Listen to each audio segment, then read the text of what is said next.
She was ready to mate, but what the human whispered left her speechless. Asterisk. The warning lights flashed red across Commander Zara Voss's control panel as her scout ship spiraled toward the rocky surface of Zarian 7. The mining station below looked abandoned, its metal structures jutting from the barren landscape like broken bones. Her engines screamed in protest before cutting out completely. Come on, she whispered, fighting the controls as the ground rushed toward her. The impact threw her against her restraints. Darkness claimed her. When consciousness returned, pain shot through her left shoulder. The cockpit was a mess of sparking wires and twisted metal. Through the cracked viewport, she could see the gray sky of the distant planet. Her comm system was dead, and her distress beacon wasn't responding. Zara dragged herself from the wreckage, her pilot's suit torn and bloodied. The mining station stood about a kilometer away, its towers reaching toward the clouded sky. It would have to serve as shelter while she figured out how to signal for rescue. The walk felt like an eternity. Each step sent waves of agony through her injured shoulder, and the thin atmosphere made breathing difficult. By the time she reached the station's main entrance, exhaustion threatened to overwhelm her. The doors had been left open, revealing darkened corridors within. Emergency lighting cast eerie shadows on the walls as she made her way inside. The place felt tomb-like, abandoned for years. She found what looked like a medical bay and collapsed onto one of the examination tables. That's when she heard the sound. Footsteps, heavy and deliberate, echoing from somewhere deeper in the station. Zara's hand moved instinctively to her sidearm, though she knew it would do little good in her current state. The footsteps grew closer. Accompanied by what sounded like labored breathing, a figure appeared in the doorway, and Zara's breath caught in her throat. It was tall, easily 7 feet, with muscular build evident even through the dark armor it wore. The helmet was unlike anything in human design, with angular features that suggested an alien origin. But what struck her most was the way it moved, favoring its left side as if injured. For a moment, neither of them moved. The alien warrior stood silhouetted in the doorway, while Zara remained frozen on the table. She had heard stories of the Cathani, the warrior race that had been humanity's enemy for the past decade. Their strength was legendary, their combat skills unmatched. And now, she was alone with one. The warrior took a step forward. She could see fluid seeping through cracks in its armor. It was wounded, perhaps as badly as she was. Slowly, deliberately, it reached up and removed its helmet. The face that was revealed made Zara gasp. It was undeniably alien, with angular features and skin that seemed to shimmer with an inner light.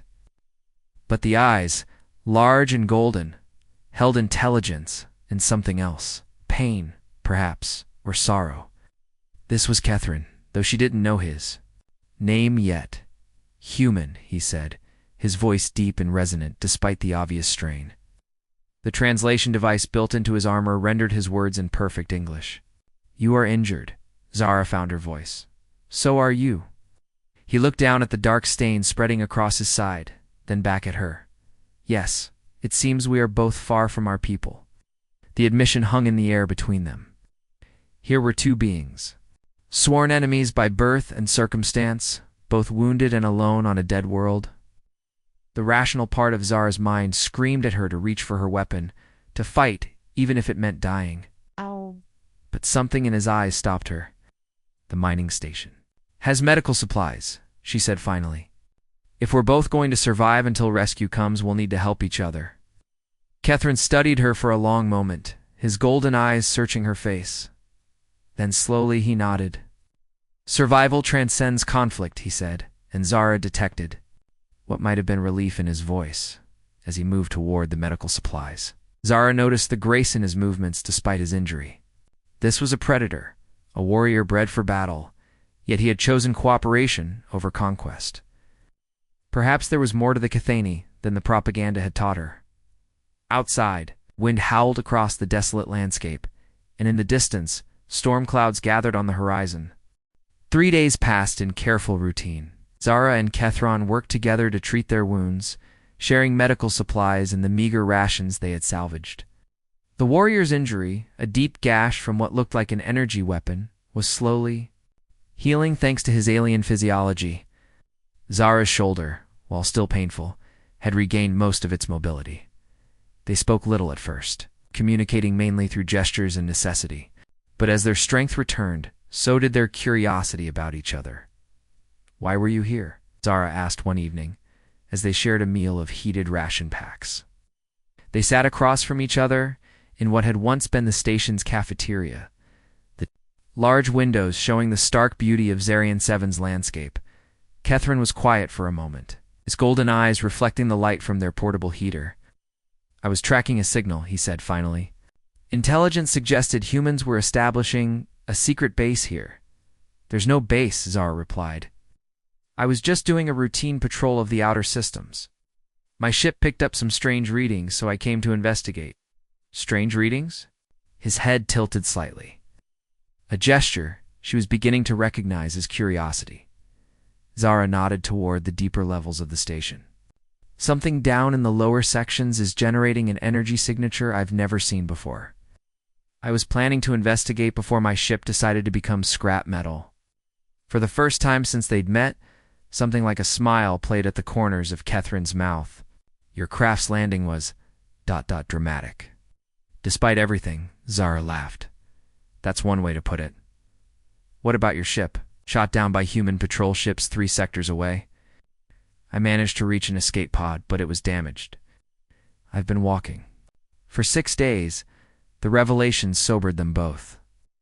Their respective forces were actively hunting in this area, which meant rescue might come at the price of the other's capture or death. Kethron, Zara said, testing his name for the first time. He had told her during one of their medical sessions. "Can I ask you something?" you may ask. "Do you believe in this war? You really believe in it?" The question seemed to surprise him. He set down his ration pack and stared out at the alien landscape. "I am Kithany. We are warriors. It is what we do." "That's not what I asked." Their eyes met across the small table, and Zara saw conflict there. It's not the conflict of their species, but something more personal, more immediate. "My people say humans are destroyers," he said slowly. "That you consume worlds and leave nothing behind, that you cannot be trusted, cannot be reasoned with.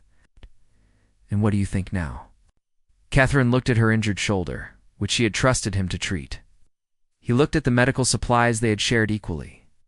He looked at the way she had not reached for her weapon, even when she was at her most vulnerable. "I think," he said carefully, "that perhaps my people do not know all humans." The admission created a warmth in Zara's chest that had nothing to do with the heater. "Yeah, people say similar things about the Kethani. That you're savage, that you live only for war and conquest, and yet you allowed me to help heal your wounds." Conversation was interrupted by a distant rumble that made them both freeze. Through the cafeteria windows, they could see lights moving across the horizon, ships still too far away to identify, but closing fast. "Search parties," Kethrin said. Rising quickly, despite his healing wound, Zara stood as well, her heart racing. "We need to hide if they find us together. ... They will assume you are my prisoner, or I am yours. Either way, questions will be asked that we can't answer." They moved quickly through the station, gathering their supplies and heading for the lower levels. The energy reading Zara had detected earlier seemed stronger now, coming from somewhere deep in the mining complex. As they descended, the temperature grew warmer, and a faint humming filled the air. There, Zara pointed to a heavy door marked with radiation warnings. "Whatever's generating that signal is behind there." Kethrin examined the door's locking mechanism. "This has been sealed for years, but the seals are intact. No one has been through here recently." Working together, they managed to override the ancient locks. The door slid open to reveal a chamber that took their breath away. Walls were lined with crystalline formations that pulsed with soft blue-white light. In the center stood a structure that was clearly not human in origin, its design flowing and organic rather than angular and mechanical. "By the ancestors," Kethrin whispered, and Zara heard reverence in his voice. "What is it?" "Seen drawings of such things in our oldest temples." "This is Cathini technology. But from before the wars, before we knew of humans, This site must be thousands of years old. The implications hit them both at the same time. If your people had settlements here long before humans arrived, Zara said slowly, then the territorial disputes that started this war ... were based on incomplete information. Kethron moved closer to the ancient structure, his expression filled with wonder and growing anger. My people were told humans had invaded sacred ground. But if this place was already abandoned when your colonists arrived, above them, the sound of ships grew louder. They were running out of time, but the discovery had changed everything. Here was proof that the war between their species might have been built on misunderstanding, on incomplete intelligence and political maneuvering. We have to document this, Zara said, pulling out her portable scanner. Both our peoples need to know. As she worked, Kethron stood guard at the entrance. But his eyes kept returning to her, and Zara found herself increasingly aware of his presence. In the soft light of the ancient chamber, with danger closing in from above, she realized that somewhere over the past 3 days, her feelings toward him had evolved from fear to trust to something deeper. When their eyes met across the glowing chamber, she saw the same realization reflected in his golden gaze. The ships had landed by dawn. Through the chamber's monitoring system, Zara and Kethron watched as both human and Kethani forces deployed around the mining station. The two fleets maintained a tense distance from each other, neither side willing to make the first aggressive move. While searching for their missing personnel, 12 human vessels, Zara counted, studying the tactical display. Military configuration. They're not here for rescue, they're here for investigation. 6 Kethani warships, Catherine added grimly. My clan brothers are thorough hunters. They will search every corridor, every chamber. They had spent the night in the ancient chamber, taking shifts to watch and rest. During Zara's watch, she had found herself studying Kethron as he slept. Even in repose, he maintained the alertness of a warrior, but there was something peaceful about his expression that made her heart race in a way that had nothing to do with fear. Now, as the search parties began their systematic sweep of the station, they faced an impossible situation. The chamber's entrance was well concealed, but professional military searchers would eventually find it. When they did, finding a human in Kethani together would raise questions that could escalate the conflict between their species. There's another way out, Zara said, studying the chamber's ancient blueprints on her scanner. The mining tunnels connect to a network that extends 4 kilometers underground. We could reach the old processing plant on the far side of the complex. Kethron examined the route she indicated. It will take us directly under both search parties. If we're detected, if we stay here, we're definitely captured. At least this way we have a chance. Thunder rumbled overhead as the storm Zara had seen building finally arrived. Through the chamber's ventilation system, they could hear rain beginning to fall, heavy drops that would make the search more difficult, but also more desperate. They gathered their equipment quickly, including the data Zara had recorded about the ancient site. The tunnel entrance was hidden behind one of the crystalline formations, a passage so narrow they would have to move single file. I'll go first, Kethron said, but Zara shook her head. I'm smaller. If there are any tight spots, I can check them out first. The tunnels were a maze of abandoned mining shafts, their walls carved from the living rock of Zarian 7. Emergency lighting flickered sporadically, casting weird shadows that made every turn potentially dangerous. It's the sound of their breathing echoed strangely in the confined space, and more than once they had to stop and listen for sounds of pursuit. After an hour of careful movement, they reached a junction where several tunnels converged. Zara consulted her scanner, but the rock around them was interfering with the signal. I think we need to go left, she whispered, but before Kethron could respond, they heard voices echoing from one of the passages. Human search party, he identified, his enhanced hearing picking up details she couldn't detect. 3 soldiers, moving this way. They retreated quickly down the right-hand passage, but within minutes, they heard more voices, these speaking in the melodic, complex language of the Kethani. Trapped, Zara breathed. Kethron looked around desperately, then pointed to a narrow maintenance shaft that branched off from their tunnel. There, it's small, but it might lead to another level. They squeezed into the shaft, just as lights began to appear in the main tunnel. The space was barely wide enough for Zara, and she could hear Kethron struggling behind her. His broader shoulders and greater height made the passage a nightmare for him. But he followed without complaint. The shaft ended in a small chamber that had once housed mining equipment. It was cramped, forcing them to sit close together, there. Bodies pressed against each other in the small space. Outside, they could hear the search parties converging on the junction they had just abandoned. "They'll find the entrance to this shaft eventually," Zara whispered, her lips near his ear. The intimacy of their position was impossible to ignore. "The storm will slow them," he replied, his breath warm against her cheek. "We wait for them to move on, then continue." But as the minutes passed, it became clear that the search parties were settling in for a thorough investigation of the area. They could hear equipment being unpacked, sensors being deployed.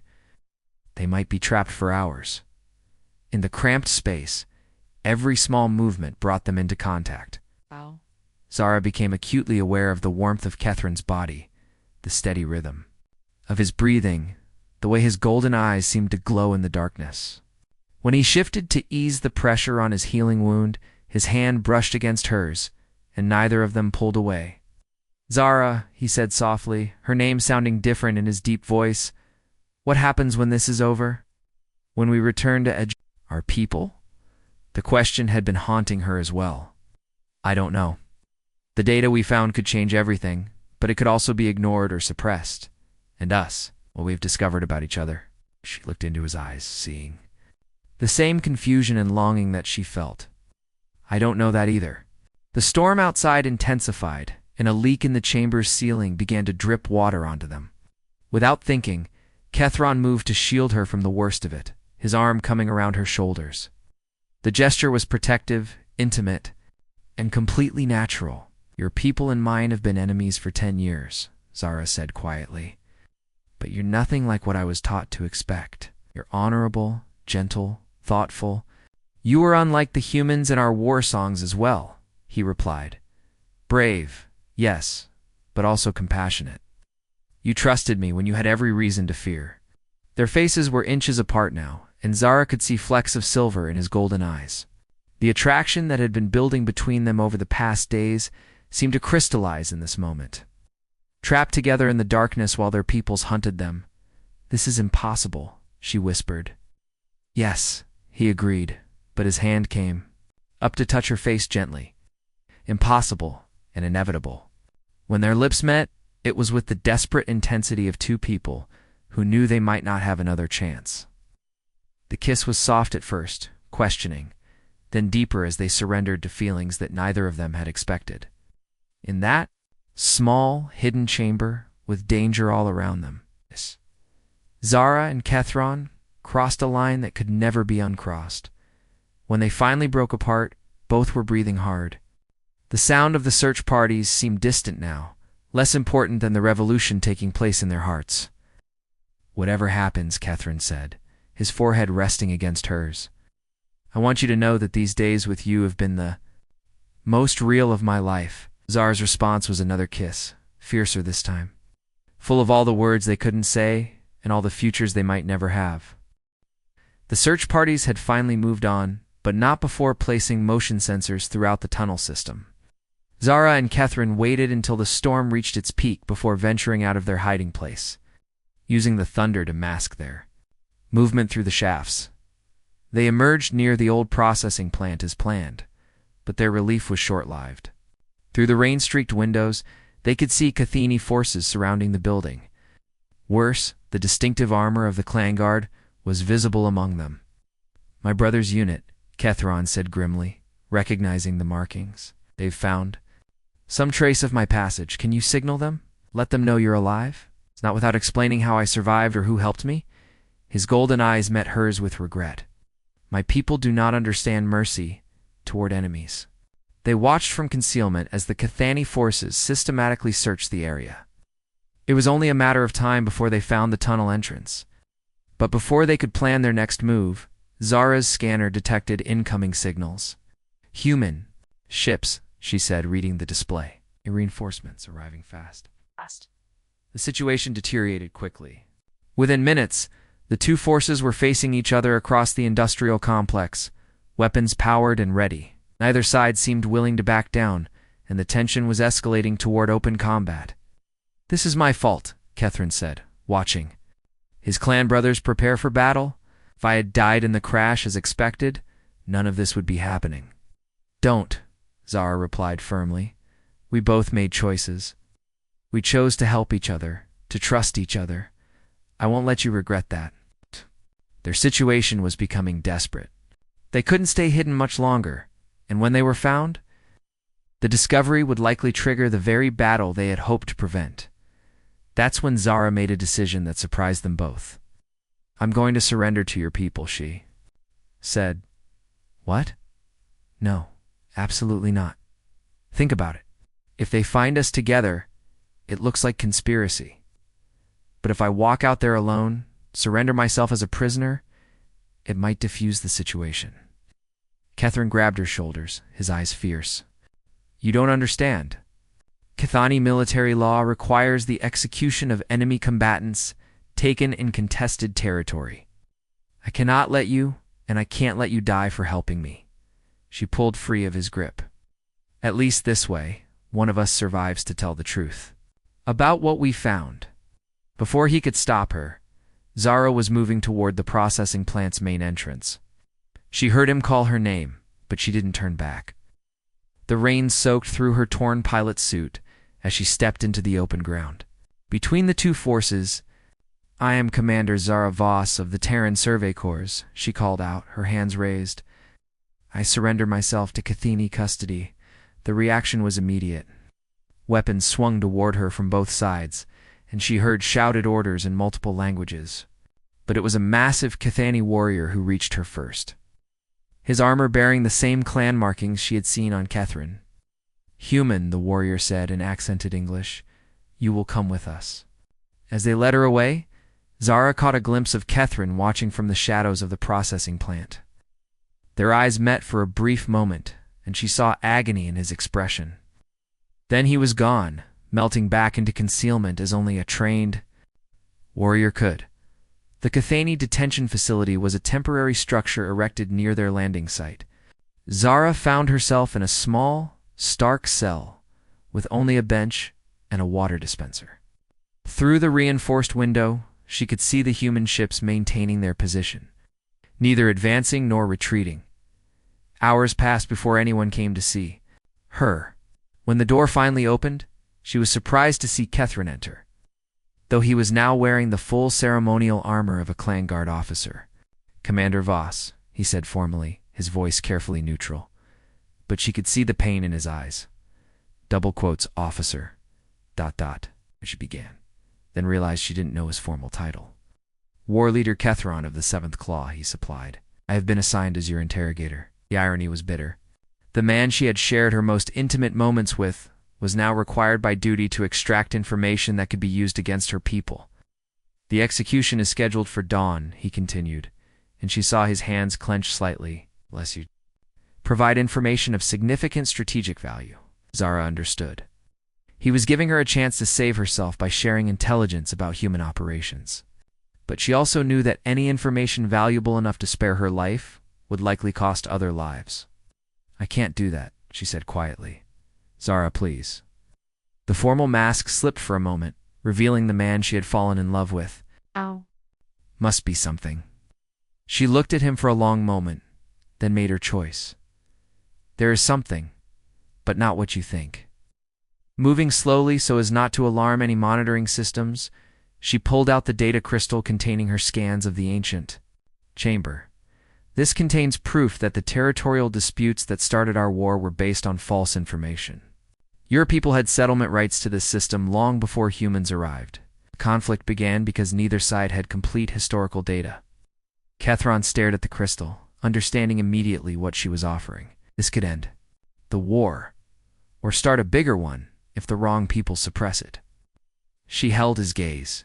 "I'm trusting you to make sure it reaches the right hands, both human and Cathini." He took the crystal, their fingers brushing in the exchange.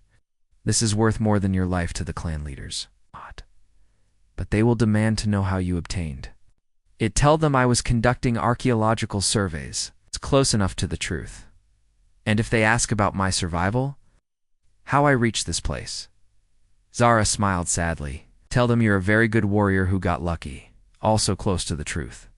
That night, as she waited for dawn and what she thought would be her execution, well, Zara was surprised to hear commotion outside her cell.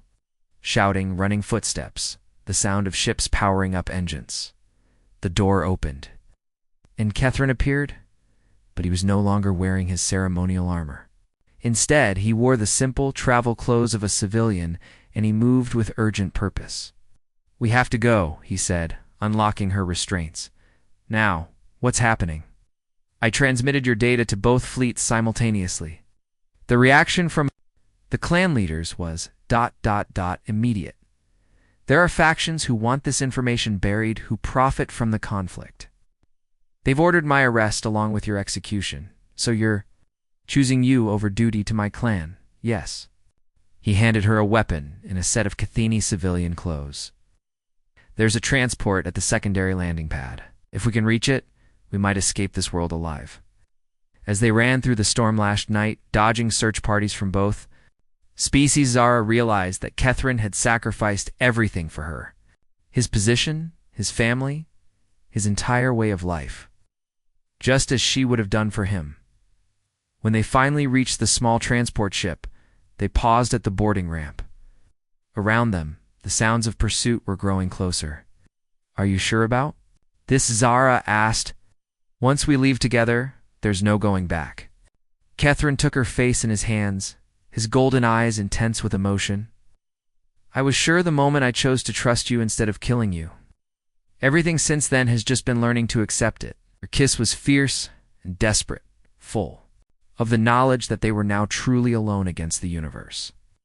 But as the transport lifted off into the stormy night, carrying them away from everything they had known, neither of them looked back.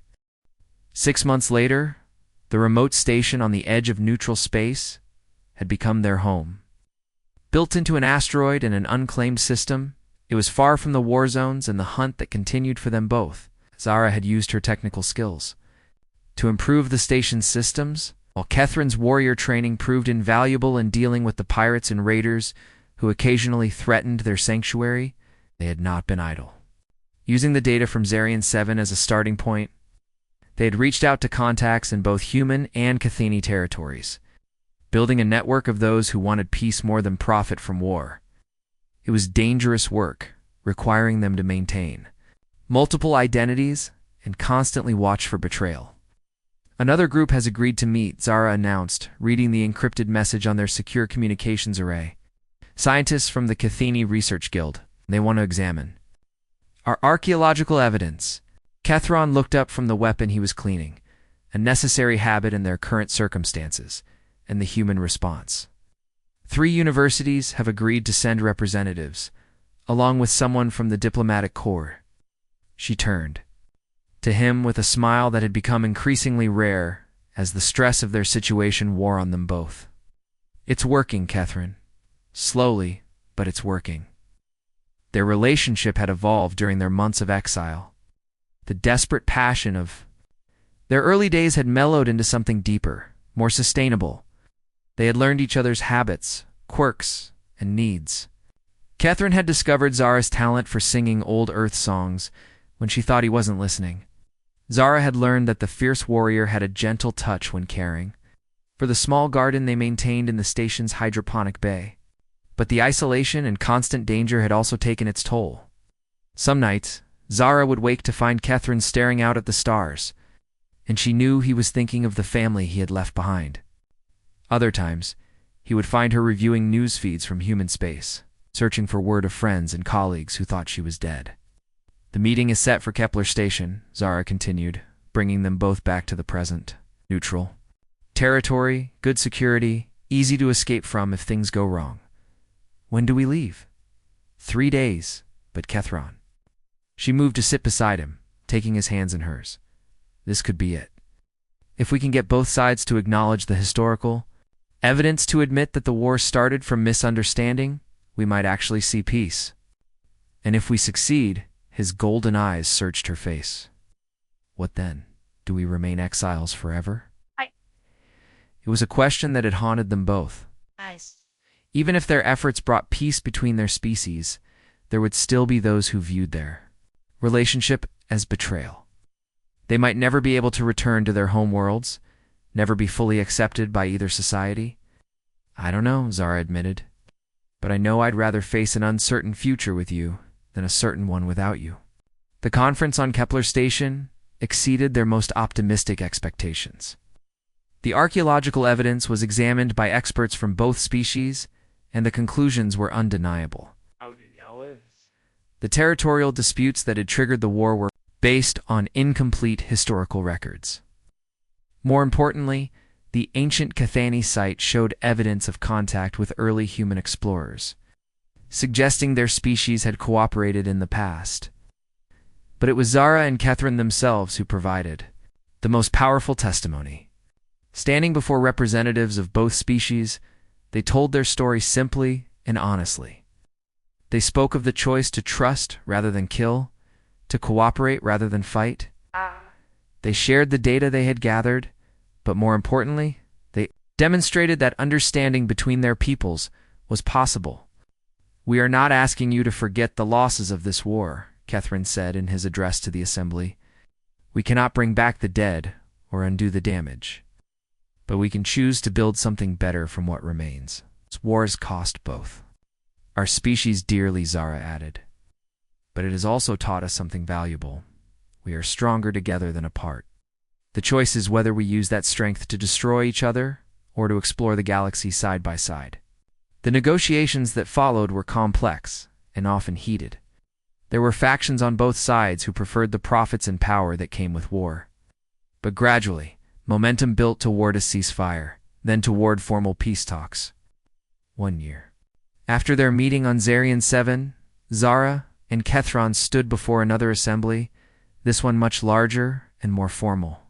The peace treaty between humans and Cathani was being signed, but there was another ceremony as well. By the authority granted to me by both the Terran Federation and the Cathani Clan Council, the neutral arbiter announced, "I pronounce you bonded according to the laws of both species." The ceremony was simple, but its implications were profound. For the first time in history, a human and Cathani were officially married, their union recognized by both governments as a symbol of the new peace between their peoples. As they exchanged vows in both languages, Zara looked into Catherine's golden eyes and saw not just love, but hope for a future neither of them had dared imagine. When they kissed, sealing their bond, the assembled delegates from both species rose in applause. Later, at the reception, an elderly human diplomat approached them. "You two have given both our species a great gift," she said. "But I have to ask, was it worth it? All the exile, the danger, the uncertainty?" Zara and Catherine exchanged a look, remembering the crashed ship, the abandoned mining station, the choice to trust rather than fear. "Ask me in 50 years, Zara replied with a smile. "When our children are exploring the galaxy together. Outside the station's great windows, ships from both species moved in formation, no longer as enemies, but as partners in the greatest adventure of all, reaching for the stars together. And at the heart of it all was the love between two people who had chosen to see beyond the boundaries of species and war, to find something eternal in each other's eyes. The universe was vast and full of wonders waiting to be discovered. Now finally they would discover them together.